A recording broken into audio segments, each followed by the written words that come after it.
राम राम सभी को। आज सुबह अर्ली मॉर्निंग उठकर मैं, मीनू और कायू हम चल दिए हैं गुजर महोत्सव में।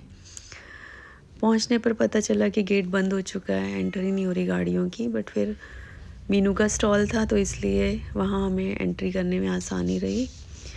तो एंट्री हो गई है, हम अपनी शॉप पर पहुंच गए हैं। अभी सुबह तो पूरा ग्राउंड खाली पड़ा हुआ है, अभी तो भीड़ है नहीं। वैसे मेरा ये ब्लॉग बनाने का मेन मोटिव कुछ और ही था। मैं एक होता है ना कि लोगों के व्यूज़ देख देख कर मैं भी अपना एक पॉइंट ऑफ व्यू बना चुकी थी कि गुजर महोत्सव में केवल और केवल वही जो लोग बार बार बोल रहे हैं डांस डांस डांस। बट ऐसा है नहीं। आज पहली बार जाकर, मैं फ़र्स्ट टाइम गई हूँ गुजर महोत्सव में, और जाकर पता चला कि वहाँ पर बहुत सारी चीज़ें हैं एक्सप्लोर करने के लिए। पर हाँ, ये होता है ना, जो लोग देखना चाहते हैं वही देखते हैं। तो आप लोग यदि डांस देखना चाहोगे तो आपको डांस डांस दिखेगा वहाँ पे ना, और कुछ दिखेगा नहीं। लेकिन रियलिटी कुछ और ही है। जब आप गुजर महोत्सव में आते हैं तो आपको गुजर संस्कृति के विभिन्न पहलुओं को देखने का मौका मिला। इसके अलावा बहुत सारी चीज़ें थी वहाँ देखने के लिए, है ना। लेकिन वो होता है ना, जहाँ जिसका फोकस होता है वो वहीं पर जाता है। तो मुझे सबसे जो बेस्ट लगा, एक तो वो पाठशाला वाला कंसेप्ट था, वो बहुत अच्छा लगा इनका, कि लाइब्रेरी को दिखाया गया था और लाइब्रेरी के इम्पोर्टेंस को बताया गया। वो मैं शूट नहीं कर पाई। इसके अलावा पेंटिंग्स लगाई गई हैं, ये बहुत ही खूबसूरत थी।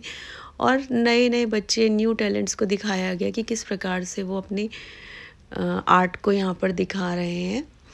और ये एक अंकल थे, बहुत ही, उन्होंने केवल और केवल अपनी आर्ट को दर्शाने के लिए, दिखाने के लिए बस ये स्टॉल लगाया था। उनका सेल का कोई ऐसा पर्पस नहीं था।